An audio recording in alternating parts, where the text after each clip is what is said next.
ये एक एक्स मुस्लिम चैनल है। हमारा मकसद मुस्लिम्स के प्रति नफरत फैलाना नहीं है, बल्कि हम केवल वो इस्लाम बताते हैं जिसकी व्याख्या कुरान और हदीस में की गई है। अगर किसी को हमारे किसी कंटेंट से एतराज है तो हम बात करने के लिए हमेशा तैयार हैं। Subscribe the channel and press the bell icon so that you never miss any updates. उससे पहले एक बात के ऊपर मैं थोड़ा सा अपना पॉइंट ऑफ व्यू रखना चाहता हूँ। वो जो भाई ने बात कही अभी बात करते हुए कि ये लोग जो है वो ये कहते हैं कि भाई इस्लाम आने से पहले जो पैगन्स थे, जो अरब के मुशरिक थे, वो तो काबे का नंगा तवाफ किया करते थे, राइट। और वो लोग जो है ना अपनी बेटी, एक और आर्गुमेंट मिलता है कि अपनी बेटियों को जिंदा दफना दिया करते थे। एक और आर्गुमेंट मिलता था कि जमीन पर अगर खून पड़ा हुआ है तो बिना तहकीक के, बिना ये जाने कि वो किस चीज का खून है, उसको चाट लेते थे। एक और ये है कि माँ के पेट में बेटा है या बेटी है, इस बात के ऊपर बहस करते थे और शर्त लगाते थे, और अपनी बात को कंफर्म करने के लिए उस माँ का, जाती हुई माँ का जो है पेट तलवार से चीर करके देखते थे कि उसके अंदर बेटा है कि बेटी है। ये सारे के सारे आर्ग्यूमेंट मुसलमान देते हैं ये इस्टेब्लिश करने के लिए कि देखो पहले लोगों के अंदर कितनी जहालत भरी हुई थी, वो कितने बड़े दुश्मन थे इंसानियत के, कितने जाहिल लोग थे।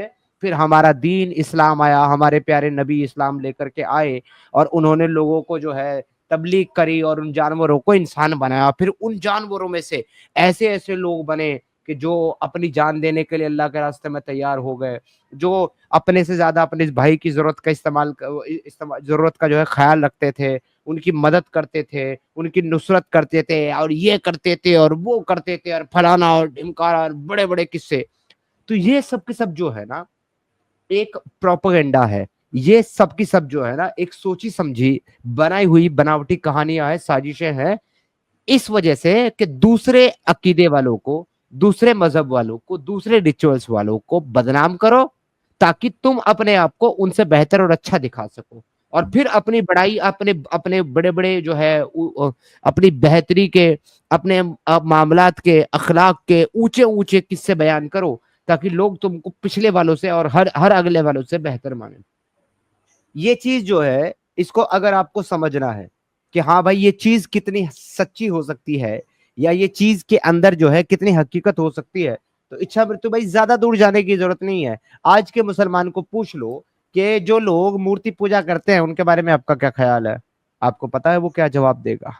आप उनसे पूछ लो कि अगर खुदा के अलावा कोई किसी और की इबादत करता है वो कैसा इंसान है, दुनिया में उसका क्या हक और ठिकाना है, और आखिरत में उसका क्या मकाम है, आपको पता चल जाएगा। तो जिस मजहब की, जिस आइडियोलॉजी की शुरुआत ही दूसरों को बुरा कहकर बदनाम करके हुई है, वो आज तक उसी पैटर्न के ऊपर चल रहे हैं। अगर उन्होंने उस वक्त झूठे इल्जाम नहीं लगाए लोगों के ऊपर और लोगों को बदनाम करने के लिए बातें नहीं गढ़ी और बनाई, तो फिर वो आज भी ऐसा ना करते। मगर देख लो कि आज भी ये लोग ऐसा करते हैं। आज भी ये लोग लोगों को गालियां देते, कहते कि तुम तो गोमूत्र पीने वाले हो, जबकि किसी भी किताब के अंदर, स्पेशली सनातन की जिसको ये ब्लेम करते हैं बोल करके, उनकी किसी किताब में ऐसा नहीं लिखा हुआ है कि गोमूत्र पीना आपके लिए जो है मस्ट है और ये बहुत मतलब इंपॉर्टेंट रिचुअल है और आपको ये करना ही है। ऐसा कुछ भी नहीं है। एज ए मेडिसिन कहीं अगर किसी चीज पर किसी इंसान ने कहा हो, वो एक सेपरेट एक फर्दर टॉपिक है, उस ऐसा हो ही नहीं सकता।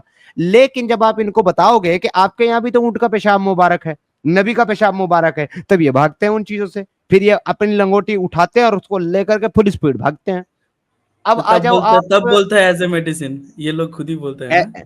तब बोलते हैं एज ए मेडिसिन। अच्छा, रात दिन गौमूत्र पीने वाले, गोबर खाने वाले, बोलने वाले मुल्ला और मुफ्ती बवासीर अल बख्शोदी से जब एक आदमी ने पूछा कि भाई चलो मैं कहता हूं कि अगर कोई भी आदमी किसी भी जानवर के पेशाब को एज अ मेडिसिन प्रिस्क्राइब करे तो वो बेवकूफ है, वो जाहिल है और जहालत के आला दर्जे पर बैठा हुआ है। चलो आप यही बात मेरे साथ कह दो। तो मुफ्ती ने कहा मैं तो नहीं कह सकता, मैं तो नहीं कहूंगा, मैं तो बिल्कुल नहीं कहूंगा। क्यों नहीं कहेगा मुफ्ती? क्योंकि मुफ्ती को पता है कि नबी ने प्रिस्क्राइब किया है। अब दूसरा आर्ग्यूमेंट ये जो है, कहते हैं कि भाई वो ब्रह्मा जो है ना, ब्रह्मा तुम्हारा सृष्टि का रचनाकार, उसने तो अपनी बेटी से शादी कर ली। भाई कैसे बेटी है वो, इनसे पूछो। कहते हैं कि जो उसने उसको क्रिएट किया था, उसको बनाया था, उसकी शरीर से वो निकली थी, तो वो उसकी बेटी हुई ना। अच्छा जी, तो अगर वो उसकी बेटी हो जाती है इस वजह से कि उसने उसको क्रिएट किया अपने शरीर से, और उसको इसलिए उसके साथ शादी नहीं करनी चाहिए और उसके साथ सोहबत नहीं करनी चाहिए, ये तो अब अपनी बेटी के साथ कर रहा है, तो हव्वा कहाँ से पैदा हुई थी? आदम के पसली से, वो भी आदम के जिस्म से पैदा हुई है। लिहाजा इस आर्गुमेंट के हिसाब से तो हव्वा भी आदम की बेटी हो गई। तो हव्वा ने, वो आदम ने अपनी ही बेटी के साथ करके और तुम सब लोगों को पैदा किया है, क्योंकि तुम तो मानते हो कि सारी इंसानियत ही आदम हव्वा से चली है, तो तुम तो वैसे ही बाप और बेटी के साथ हम बिस्तरी किए हुए का नतीजा हो। तो ये अब इनसे पूछ लो तो फिर से ये लुंगी उठाते हैं अपनी और कंधे पर रख करके भागने लगते हैं, जैसे इनके रसूलुल्लाह कंधे पर लुंगी रख करके पत्थर उठा रहे थे काबा के अंदर। तो ये सारी की सारी आइडियोलॉजी को आज भी वही करते हैं। लेकिन जहां तक इनके ये सारे के सारे क्लेम है और एतराज है कि अपनी बच्चियों को जिंदा दफना दिया करते थे, मैंने पता नहीं कितने मुसलमानों से बात करते हुए ये पूछा है जिन्होंने क्लेम किया कि मुझे एक बच्ची का नाम और उसके बाप का नाम या उसको दफन करने वाले का नाम मुझे बता दो, क्या था जिसको जिंदा दफनाया गया। इनके पास एक नाम नहीं है, एक कबीला नहीं है, इन्हीं की अपनी हदीसों के अंदर इसका रेफरेंस नहीं है, इन्हीं की अपनी कुरान के अंदर इसको उसका कोई जिक्र नहीं है, सिवाय इसके कि वो बच्ची सवाल करेगी कि उसको क्यों जिंदा दफन कर दिया गया। वो बच्ची सवाल करेंगी, वे बच्चियां सवाल करेंगी नहीं। यानी इनका कुरान भी ये मान रहा है कि वो एक ही बच्ची है जो सवाल करेगी, सिर्फ एक, और उसी एक बच्ची का जिक्र इनकी हदीस में मिलता है कि एक आदमी मोहम्मद के पास आया और आकर कहने लगा कि मैंने सुना है कि अगर कोई आदमी इस्लाम कबूल करता है तो उसके सारे अगले पिछले गुनाह माफ हो जाते हैं। मोहम्मद ने कहा बिल्कुल सही सुना है। उसने कहा कि अगर किसी ने इतना बड़ा गुनाह किया हो कि जिसकी दुनिया में कोई माफी नहीं है, यानी कि वो भी ये बात कहता है उसी हदीस के अंदर कि भाई ये दुनिया का सबसे बड़ा बुरा बदतरीन घटिया और घिनौना काम है, अब नहीं अगर कोई ऐसा करता है तो इस अगर ऐसा किया हो किसी ने तो वो भी माफ हो जाएगा। तो नबी कहते हैं कि ऐसा तूने क्या किया, यानी कि इस वक्त तक नबी को नहीं पता है, इस वक्त तक नबी को नहीं पता है कि उसने क्या गुनाह किया है। तो वो कहता है कि मैंने अपनी नवजात बच्ची को जिंदा दफना दिया। अब रसूल अल्लाह जो है इतने इतने ज्यादा मतलब उससे नाराज हुए कि मुंह घुमा लिया, और तभी अल्लाह ने आयत साबिका नाजिल कर दी। तो अब उसके बाद रसूल अल्लाह ने कहा कि तू इस्लाम कबूल कर ले, कलमा पढ़ ले, तेरा ये गुनाह भी माफ हो जाएगा। लेकिन लेकिन इस्लाम कबूल तो कर लेगा, गुनाह माफ तो हो जाएगा, मगर तूने ये बहुत बड़ा गुनाह किया। अब रसूल अल्लाह को उससे पहले नहीं पता था इस बात के बारे में कि ऐसा भी होता है, ना अल्लाह को पता था। लेकिन जब उस शख्स ने रसूलुल्लाह को बताया तो रसूलुल्लाह को पता लग गया, और जैसे ही रसूलुल्लाह को पता लगा वैसे ही अल्लाह को भी पता लग गया, और अल्लाह ने भी कुरान में आयत नाज़िल फरमा दी कि वो बच्ची पूछेगी कि उसको क्यों जिंदा दफना दिया गया। वो बच्ची पूछेगी, वे बच्चियां पूछेंगी नहीं। तो कुरान भी कह रहा है कि वो एक ही बच्ची थी, मगर ये क्या कहते हैं, ये कहते हैं कि बच्चियों को जिंदा दफना दिया करते थे, मतलब सारी ही बच्चियों को जिंदा दफना दिया करते थे। इतने बड़े हिपोक्रेट झूठे मक्कार कौम है ये मुसलमान। दूसरी बात ये कहते हैं कि जी वो पेट पे चाकू मार करके पेट चीर दिया करते थे हामिला महिलाओं का। एक सिंगल मेरे भाई रेफरेंस इन्हीं की अपनी किताब के अंदर नहीं है इस बात को साबित करने का। एक रिवायत नहीं, एक हदीस नहीं, एक कुरान की आयत नहीं जो ये साबित करती है कि वैसा करते थे।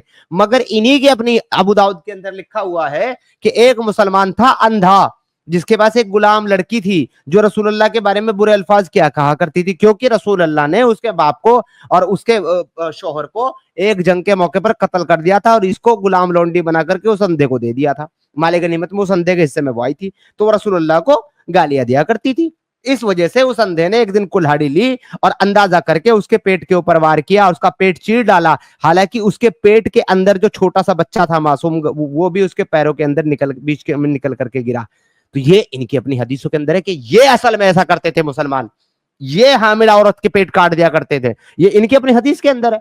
ये इतने हिपोक्रेट मुसलमान है कि ये सच्चाई को एक्सेप्ट नहीं करते, और ये कहते हैं कि भाई क्रिश्चियन जो है वो ऐसा करते हैं, जू वो ऐसा करते हैं, सनातनी ऐसा करते हैं, फलाना ऐसा करते हैं, ढिकान ढिमकान ऐसा करते हैं। मगर वही सारे के सारे ऐतराज और वही सारे के सारे आर्गुमेंट जो ये दूसरों के ऊपर इल्जाम लगा करके या दूसरों को बोल करके उनको बुरा साबित करने की कोशिश करते हैं, वो सारी की सारी घटिया हरकतें, वो सारी की सारी जाहिलियत, वो सारी की सारी उल्टे सीधे काम इनके मजहब में करना जायज है, इनके रसूल ने किया है, इनके सहाबा ने अमल किया है, ये करते हैं। उसके बावजूद ये दूसरों के ऊपर वही इल्जाम लगाते हैं और उनको बुरा साबित करने की कोशिश करते हैं। क्यों? ताकि इनका जो अपना दीन है, सो कॉल्ड जो मजहब है, वो अच्छा और सच्चा साबित हो सके। एक भी दुनिया के अंदर ऐसा मुसलमान नहीं है जो अकेले सिंगल स्टैंड अपने मजहब इस्लाम को अच्छा और सच्चा मजहब साबित कर सके, बगैर ये अल्फाज इस्तेमाल किए कि फला फला कम्युनिटी, फला फला आइडियोलॉजी वाले, फला फला मजहब वाले, फला फला दीन धर्म वाले ऐसा करते हैं। नहीं कर सकता। इनका अल्लाह नहीं कर पाया, इनके रसूल नहीं कर पाए, इनके सहाबा नहीं कर पाए, ये नहीं कर सकते, नहीं कर सकते, नहीं कर सकते, नहीं कर सकते सर। ये जो गौमूत्र गौमूत्र बोलते हैं, इस्लाम में जो है गौमूत्र पीना भी जो है हलाल है। आपको पता है ये चीज? जी जी जी बिल्कुल। हर जानवर का पेशाब पीना हलाल है जिसका ये गोश्त खा सकता है, हर जानवर। हाँ, तो वही मैं दिखा रहा हूँ आपको, व्यूअर्स एक बार देख लीजिए। और मैं ये वीडियो डाउनलोड करके जो है व्यूअर्स के लिए दे दूंगा, आप लोग जो है दिखा सकते हैं अपने मोमिन भाई बंधुओं को। जी, तो देखिए आपके प्यारे जो है Zakir Naik, the scientist MBBS doctor Zakir Naik क्या बोलते हैं। Point number one, let me tell you. According to Ibn Sina, he says that the urine of the camel and the urine of the cow, it is not najis. It is tahir, it is pure. According to the fuqahas, according to Islamic scholars, they say that any animal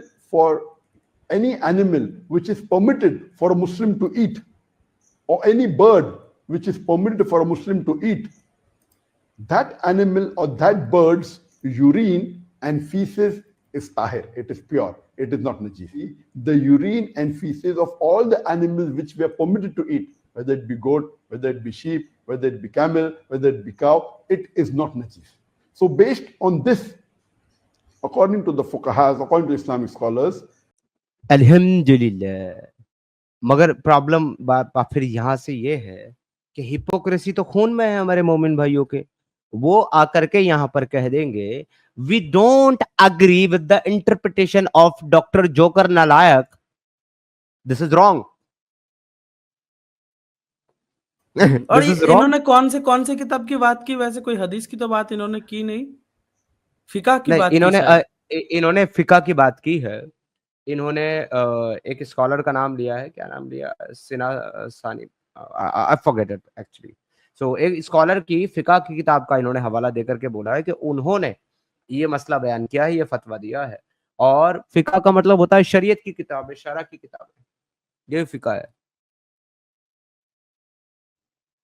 जी, लेकिन उनके तो significancy मतलब significant values है ना, बहुत ज्यादा important जो है चीजें हैं फिका की किताबें भी। तो उनको अगर रिजेक्ट करेंगे तो बहुत सारी चीजें तो उनको रिजेक्ट करना पड़ेगा फिर फिका की किताबों से।